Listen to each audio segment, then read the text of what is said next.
Hello everyone, welcome to the cybercrime investigation course regarding the cyber fraud section. And the goals of this session is to understand the definitions of fraud and identity theft and identify how and why fraudsters have adapted to online environments and the various forms of email have been used for fraudulent purposes, and also understand the problem of carding and its use in various forms of fraud and the laws pertaining to fraud and cyber-based theft, and to recognize the agencies responsible for the investigation of fraud are amongst the goals of this session. There's a saying that a secure computer is the only computer that's turned off. So there's no computer secure, and even if we believe that there's a secure system, there are always ways to hack into that system or computer. Fraud has been a traditional crime for centuries, but commonly used to encompass or involve a broad range of schemes that includes employee embezzlement, identity theft, corrupt government officials, and cybercrimes and fraud against the elderly and healthcare schemes. So fraud has a very broad range that actually impacts our lives. And fraud is basically defined as the criminal accusation of money or property from victims through the use of deception or cheating. So deception is one of the most important actually aspects of fraud. And fraud is any crime for gain that uses deception as its principal modus operandi, and any intentional or deliberate act to deprive another of property or money by deception or unfair means is considered as fraud. Fraud has several elements that involve in any action related with deceiving persons or organizations. It's a material false statement. So basically, the fraudster tries to misrepresent what it is and what it is not. And there's a knowledge that the statement was false when it was uttered, and the victim's reliance on the false statement also actually impacts the fraud scheme, and damage resulting from the victim's reliance on the false statement can also be a significant step in fraudulent behavior. Fraud can be explained with a fraud triangle. So there are three different elements that makes the fraud triangle, and the first one is the opportunity.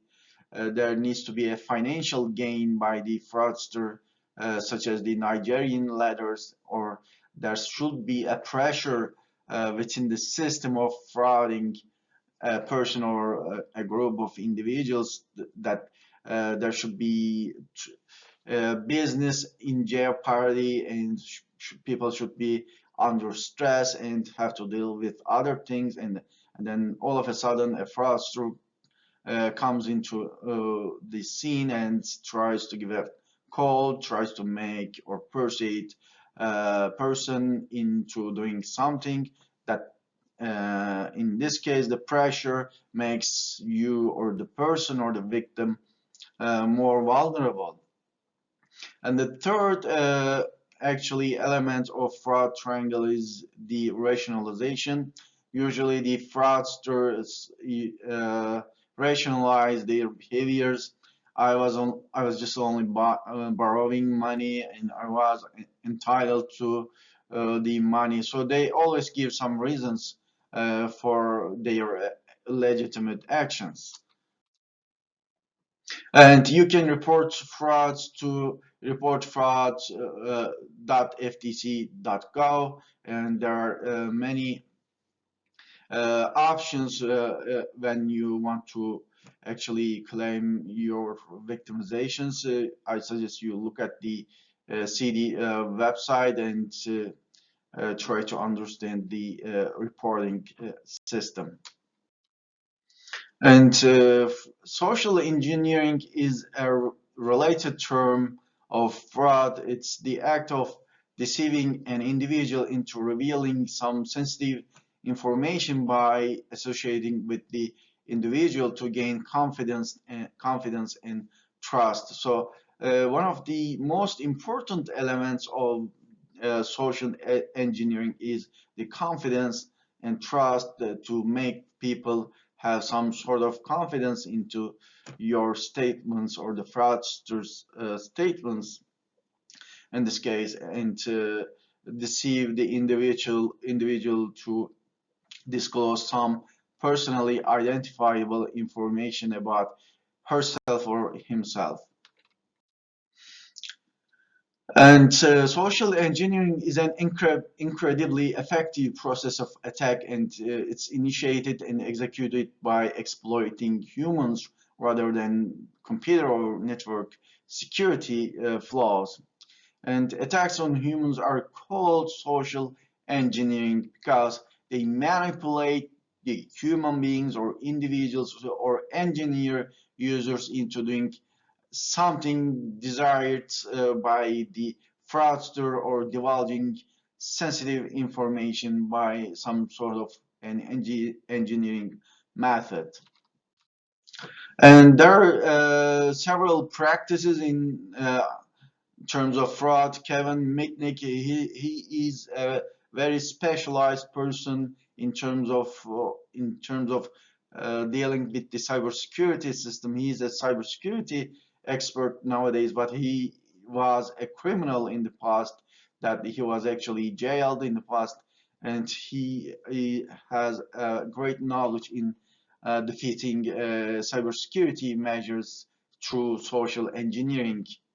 So to defeat security measures, an attacker or social engineer must find a way to deceive a trusted user into revealing information. So fraudsters can benefit from uh, individuals' weaknesses or vulnerabilities. Remember the vulnerability definition in the cybersecurity systems, but human beings might have more vulnerability because they are emotional, they can get stressed, they can be very quick-minded, they may not be ready for the information they are receiving. So there might be a lot of problems in terms of individuals' perception of what's happening in their environment in a given stressful situation.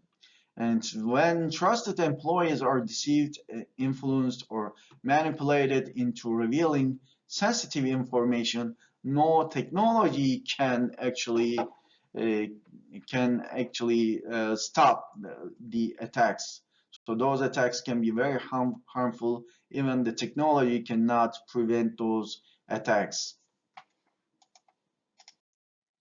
And abuse of trust is one of the most important aspects of understanding the social engineering. And there are very successful social engineers who have strong uh, skills, and they can be very charming, polite, and easy to like, and you can very much trust those peoples. And an experienced social engineer is able to gain access virtually any targeted information by using various types of strategies and tactics of his craft. So they can be very persuasive. They can act like an artist, and they can influence you much better than a legitimate or legal personnel. And social engineering takes advantage of influence and persuasion to deceive humans by convincing them that the social engineer is someone he is not, or by manipulation. So basically, they manipulate the information and create a new form or set of information that make you believe in to some sorts of planet action.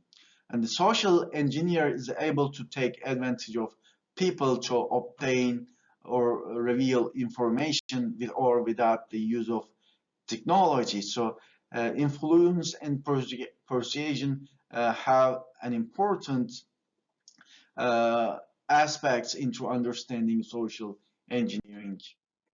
And majority of the crimes related with actually cyber crimes or fraud specifically is related with social engineering, and more than 80% of cyber attacks are actually being initiated and executed by exploiting humans rather than computer or network security flaws. So we believe that the human beings uh, uh, are well trained. We may believe that they are well trained, well prepared for the attacks, but human beings are the most vulnerable component of the cybersecurity chain.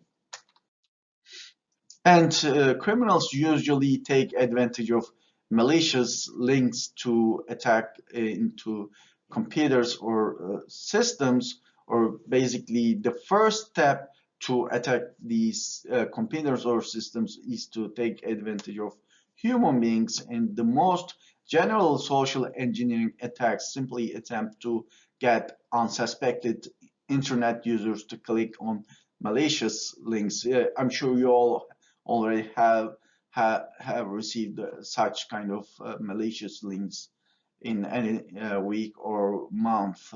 When you look at your spam folder, you'll be able to find maybe hundreds of or thousands of them.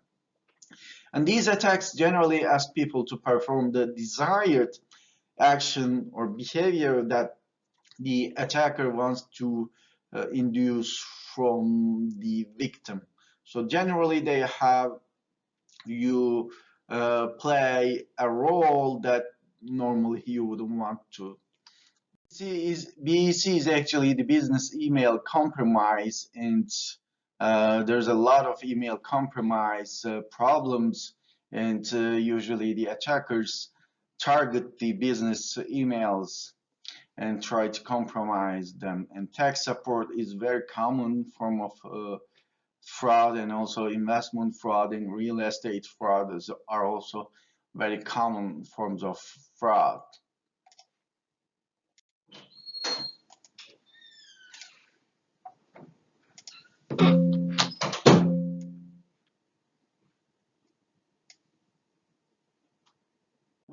We have to deal with many forms of fraud.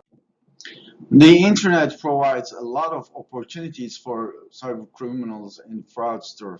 Internet makes things easy to connect, and its ability to hide individuals' identity in terms of anonymity actually gives advantage to fraudsters. And on the internet, it's easy to contact lots of people. It's simple to misrepresent products and the identity, as you're not directly contacting with the person, and there's a 24/7 connectivity and the global reach within the internet that makes things a lot easier for cyber criminals.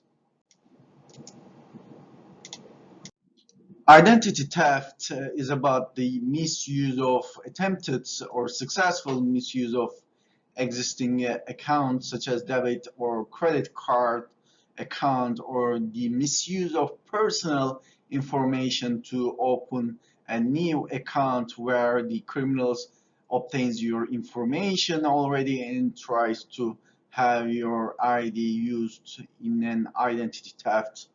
And the misuse of personal information for other fraudulent purposes, such as obtaining government benefits in, or especially during this pandemic process, the obtaining government benefits have become a more important opportunity for cyber criminals. And providing false information to police during a crime or traffic stop is also another form of identity theft. And fraudsters can readily acquire personally identifiable information, which means your own information that's identified with yourself, and including names, birth dates, passport numbers, or any other financial records that identify yourself. And identity crimes have become possible through information acquired over the internet. That the identity theft is the unlawful, illegal use of another's personally identifiable information. What it means is that when somebody or someone else uses your personally identifiable information, including names, your name, birth dates, or passport numbers, that means it's an identity theft. And identity fraud involves the use of information to money, credit goods, or services to services to obtain money. And what happens when a cyber criminal uh, is involved in an identity theft? They open new credit cards or other lines of credit using your identifying information, and they make unauthorized purchases using your existing credit and debit card, which they usually attribute to this misconduct by uh, some sort of an explanation or justification. And they file a tax return using your social security number, and sometimes they use your health insurance to get medical care, which is an important cost for all of the Americans, and pass an employment background check or rent an apartment using your ID and financial standing. So there are a lot of opportunities for cyber criminals to act upon. And they use a variety of methods, but there are two major methods that we can address. The first one is the low-tech identity theft, which we are used to, is the simple techniques such as taking personal information out of mailboxes and trash cans. And the other method is the high-tech method. They use computers to attack or to obtain personal information from your computer, which are usually vulnerable. And the next type of fraud is advanced fee email schemes. These are spam emails that you always get every day. When you look at your spam folder, you will find thousands of them that requests recipients provide a small amount of money upfront to acquire a large sum later. So they actually basically create an expectation and then try to get your money in a small amount. And there are several different scripts that says attorney that has a deceased client that has a huge sum of money and wants you to act as next of kin, that the attorney is absolutely a con artist and trying to deceive you.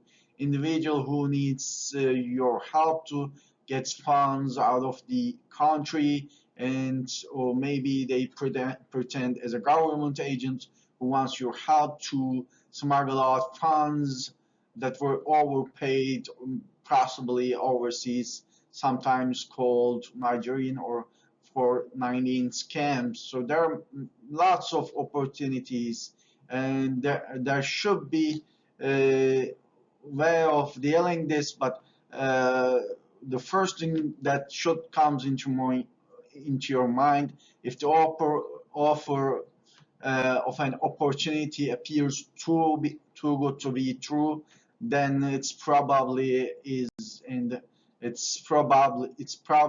a scam. And the next thing that I want to share with you is they want you, the criminals want you to give information such as your full name, phone number, address, and bank accounts, and this information is used to steal your identity, take your money, or can even lead to that. And unfortunately, 3 to 5% of all recipients of these messages respond to this message, and this creates a lot of problem for those people.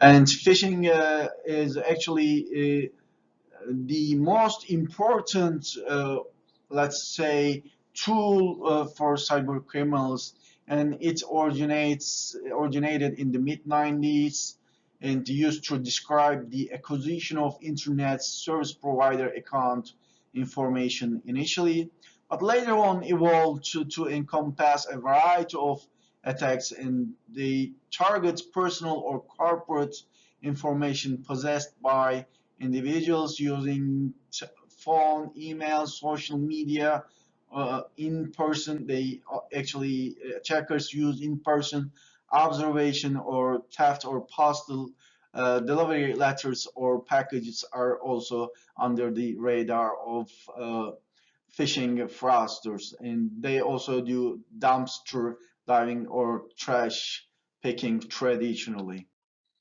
And they usually implore the user to take some form of action in an emergency, and there needs to be a validation about the target's account information, and they use this sense of urgency to motivate the user to actually take action. And the phishing actually comes from or in reference to the idea that the person is trying to lure an individual into their site. And phish is actually a term for password and financial data from internet users. And PH is a common part of hacker argot and was applied to this term. And in 1996, hackers were phishing AOL accounts to log on to the internet for free or trading for other materials. That's how actually evolved initially. And now phishing attacks targets all facets of e-commerce, and phishing has actually a very broad range of activities and targets. And phishing includes several methods, and they are indeed not indeed only limited with the attacker's intelligence and experience. Actually, there are ways to attempt to make internet users believe that they are receiving emails from a trusted source, and attackers offer to fill out a survey for an online banking site with a monetary reward if the user includes her account information. And there are also ways that attackers email messages claiming to be from a hotel reward club and asking users to verify their credit card information. So there are a lot of ways that fraudsters use phishing methods to obtain or reveal information from their targets. And there's this anti-phishing working group who works on phishing issues and crimes. According to APWG, there were over 260,000 phishing attacks in July to 2021, and which was the highest monthly in APWG's reporting history. So what we are seeing, remember the statistics in from the first presentation, that uh, we are as a society more under attack than any other time on the internet, especially starting from the COVID-19 pandemic. The number of phishing attacks has doubled from early 2020. So that's a big spike. And the software as a service and the webmail sector was the most frequently victimized by phishing in the third quarter with almost 29 or 30% of all attacks. And attacks against the financial institutions and payment providers continued to be numerous and were combined 35% of all attacks. So the number of phishing attacks and their impact has been increasing, and it's becoming more of a more and more important issue for the society and the criminal justice system. One of the major methods that the attackers use is the email phishing, and it's one of the most well-known type of attack. And usually attackers personate a known brand, leverage social engineering tactics to create a heightened sense of immediacy, and then let people to click or on a link or a download an asset. So basically, how it starts, they just want you, they just want to urge you to click on a link or download a file on your system. That's how it actually starts. So how do we define or how do we identify email phishing? There are various methods, but first we need to make sure that the information is legitimate. You need to look for contact information or other legitimate information about the organization being spoofed, whether the information is really belong to the sender, and then look to identify things like misspellings or sender email address that has the wrong domain.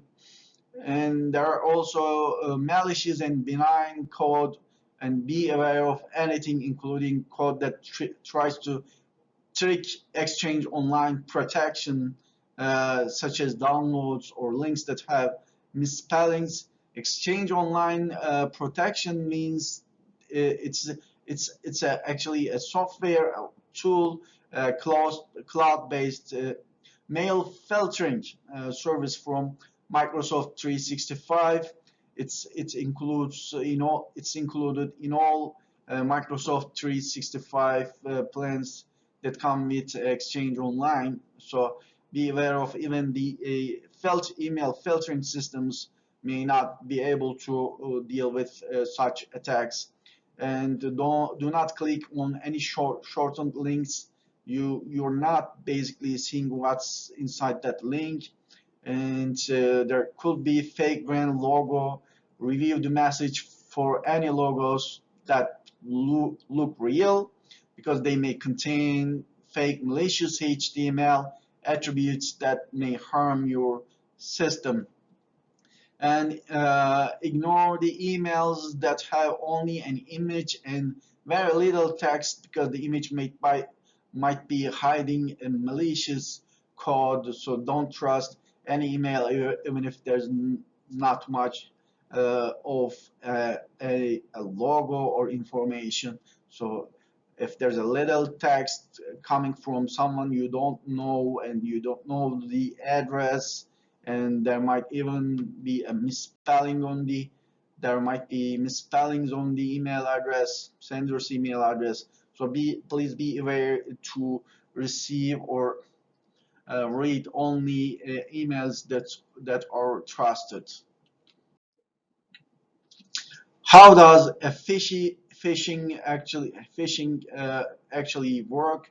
A criminal will basically copy the source code from a major company website and add in additional elements such as banks, eBay, PayPal, etc. to withdraw money or get your information from your credit card. Usually, an email is sent off with a link to the spoofed page hosted on a web server. So basically, the link leads you to a spoofed web page, and the email details that there's a problem with the user account that requires them to log in to the site, and also ask for sensitive personal information such as the account number, password, PIN, SSN, or CVV2 are amongst those information being try to collect by cyber criminals. The information that's entered in then redirected to the criminal. The criminal takes those information and usually use your credit card information or financial information in return of gaining illegal uh, money. And the next attack type is spear phishing. It actually uses email, but the difference from the other types of phishing is that it takes a more targeted approach. Cyber criminals start by using open source intelligence to gather information from published or publicly available sources. Then they target specific individuals within the organization using their real names, job functions, and work phone numbers to make the recipient think the email is from someone else inside the organization. So in terms of spear phishing, it's a well prepared attack. It collects information about yourself and your company and tries to use real names and job functions. So it's a well prepared attack as compared to the other types of phishing attacks. And spear phishing is actually starts by obtaining access to the user information or gains entry into the system under the user's credentials, and they access to PPI and then further exploit the financial information. And the next type of fraud is the veiling or CEO fraud. Leverage open source intelligence techniques and use malicious actors uh, and, and actors use social media or the corporate website to find the name of the organization's CEO or the senior leadership and collects those information about the CEO. Then they impersonate the person using a similar address, and the email might ask for a money transfer or request that the recipient review a document. So they basically, criminals in the CEO fraud basically collects information about the CEO, and then using those information, they try to make a money transfer to their account. And how can you identify such fraud? If the request is abnormal, if a senior leadership member has never made contact before with using email in transferring money, then you should be aware of the danger. And since many people use email applications to connect all their email addresses, make sure that any request that appears normal is sent to a work email, not personal. So you don't use your personal email address for actually transaction related activities in your work environment. And phishing is also another important method of actually phishing. Phishing is a social engineering approach that leverages voice communication. And cyber criminals call a phone number and creates a heightened sense of urgency and makes a person take an action against their best interest seemingly. And these calls normally occur around stressful times. Normally, a normal person is not supposed to respond these actually fraudulent calls, but these usually appear in a stressful time fake calls purporting to be the Internal Revenue Service during tax season, indicating that they want to do an audit and need a social security number, and the recipient can be tricked into giving away personal. So how do we identify phishing? We need to look at the caller number. The number might be from an unusual location or might be blocked. Or timing is also important. That whenever coincides with a season or event that causes stress, and the requested action is also important to understand or identify phishing. The call requests personal information. That seems unusual for the type of caller actually.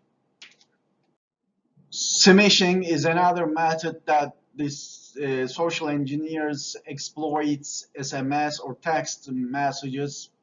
They trick you into following a link, and that text messages can contain links to web pages or email addresses or phone numbers. When clicked, may automatically open a browser window or email message or dial a number that actually happens without your actual consent. And this integration of email, voice, text messages, and web browser functionality increases the likelihood that users will fall victim to engineered malicious activity, and they basically try to reveal your personal information by clicking those links and try to obtain passwords or credit card numbers. And the other type of phishing attack is angler phishing.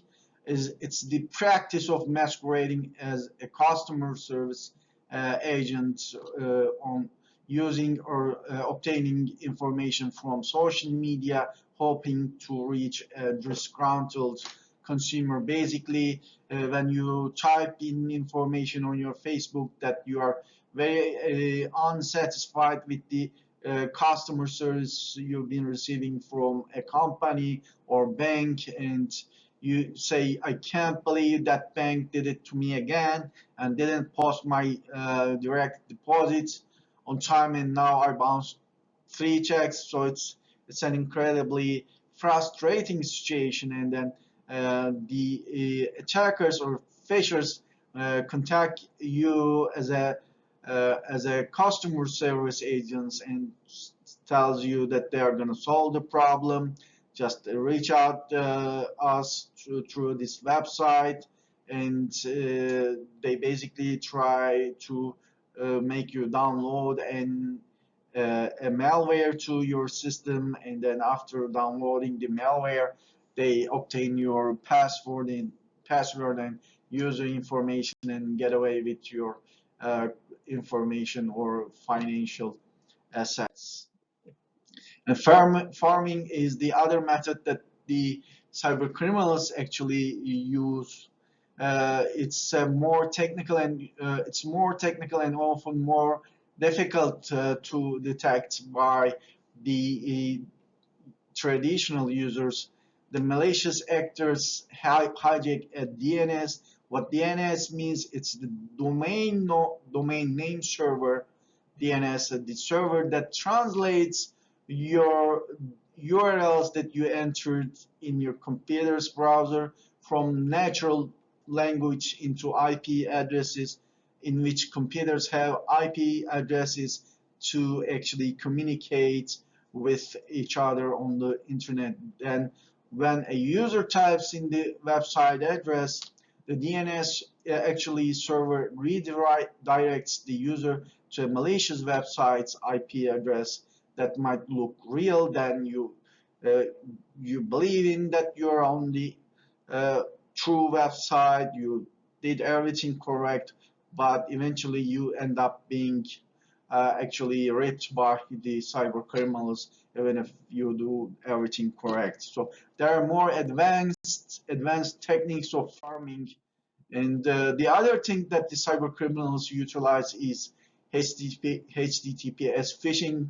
the hypertext transfer protocol secure is often considered safe. You type in HTTPS, S means secure, and you believe that the website is secure, but technically cyber criminals can also create a HTTPS website. And one report found that the roughly half of all phishing scams are now hosted on websites whose address include both the padlock and HTTPS designation. So be aware of that. Do not trust to the HTTPS website.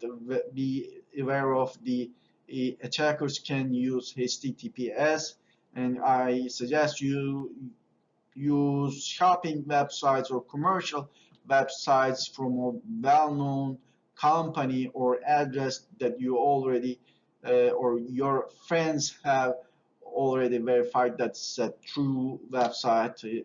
You need to look at the reviews and try to shop with that address. Even if you see the reviews, you should uh, be seeing thousands of reviews maybe to trust that website, or use some other commercial websites that actually gathers a lot of buyers and shoppers. And the next fraud is the Romans scams. It's a type of scam that combines elements of Nigerian phishing and work at home schemes. They usually target people on the basis of desire to form a romantic relationship with others, especially from a long distance. And the victims identified via social media or dating sites, and then the criminals contact with those people who are maybe seeking a person to go out, and they take advantage of these, and they usually say that they're not able to travel to the location where the victim is located, and they ask that the victim send the money to facilitate the travel, and they actually uh, find a lot of reasons, economic reasons and other reasons that they couldn't travel, and they try to ask more money for their travel until the victim decides that they no longer want to pay actually. And unfortunately, many do not report their experience due to both embarrassment and emotional, psychological injury. So be aware of that. These scams can be very harmful, and they are very prevalent. And the next scheme is work at home scheme. Some individuals send out work at home scam messages. They promise substantial salaries for small amounts of work that can be done from home, and reviewing stuffing envelopes, selling products or services, and cashing checks and buying products. And the recipients requires no training or advanced degrees to complete the job. So there are a lot of easy things to do for a person who are being offered the job, but usually they are scammers where they take advantage of your take advantage of getting your personally identifiable information. And the next type of attack is pump and dump stock schemes. Many people use stocks online, and scammers have begun to use spam messages to raise the value of penny stocks, which means a little bit of stock that an average citizen use in for publicly traded companies. And it's hard to research companies traded outside of the larger markets, as you know, and the scammers then sell their investment in the stock in order to garner a profit before the value drops. So that's how they manipulate the stock markets. And here you see the pump and dump message, which you can later read the message that they are usually trying to lead people into buying some stocks that's not really worth.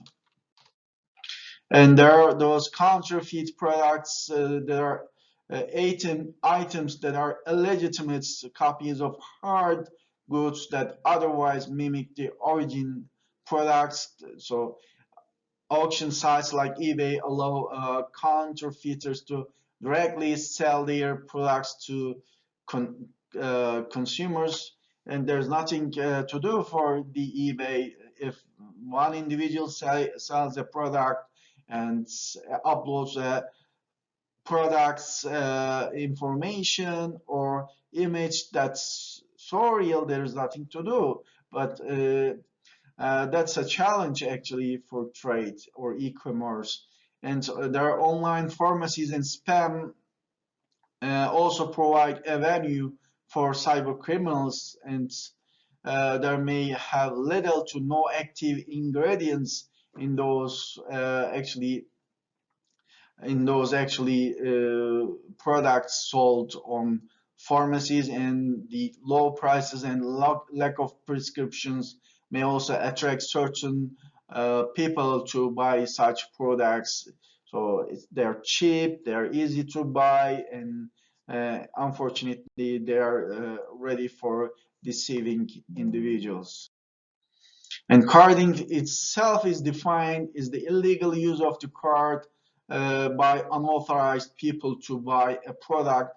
And carding is a major scheme, and it's a simple concept, but it affects thousands of people in America and millions of people around the globe, and they have been around very effectively. And there may be mass data breaches and phishing, which cause the dramatic increase of carding, and where the cyber criminals collect personally identifiable information using data breaches and other methods, and some offenders sell this information to others via a number of websites and forums devoted to carding.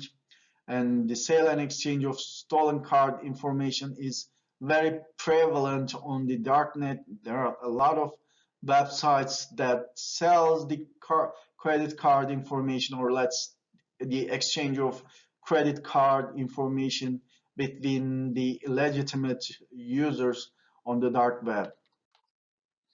And in the carding markets, there are individuals commonly sell data through IRC channels and web forums, and they're usually operating in Russia and Eastern Europe and the US.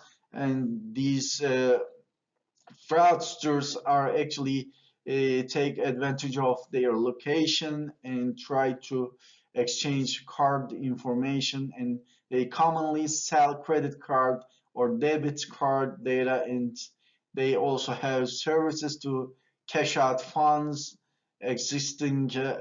from existing financial products. So this is a very lucrative business for cyber criminals.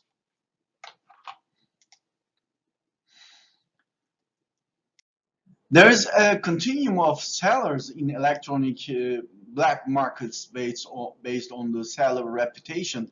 Seller reputation is very significant in black markets, and there are different roles, and there are different players in the black markets. There are those rippers who sell the product but do not provide data after being paid, or they're very slow to respond to customers, or sells some sort of data that doesn't work for the customer. And there are those unverified sellers that the trust is not quite good for those sellers that they are basically newbies in the market, and they should build more trust and do transactions that are more trusted and accepted by the other members of the dark web community.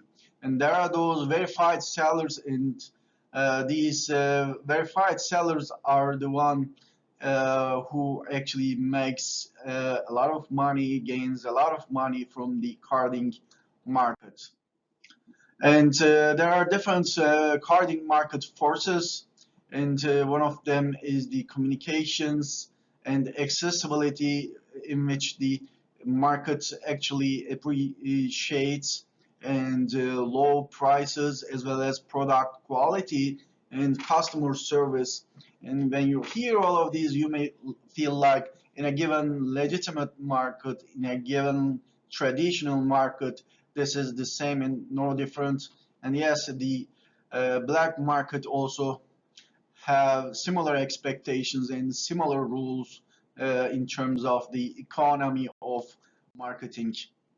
And in a cyber underground, there is this unique language in that pervasive market governed by the rules and logic that closely mimic those of the legitimate business world. So they've got set of expectations about its members' conduct, and a system of stratification based on knowledge and skill and activities, and most importantly, reputation is quite important in a dark web or in a cyber underground. And anti-phishing working group has been working very hard to deal with the phishing, and this is an international consortium that attempts to eliminate fraud and identity theft caused by phishing and related incidents. And it actually brings together businesses affected by phishing attacks, and security products and services companies, law enforcement agencies, government agencies, trade associations, regional, international treaty organizations, and communication companies are all in the scope of the APWG, and APWG brings all these different organizations and tries to find a better way and to deal with phishing and organize the groups in a way that they can utilize their resources.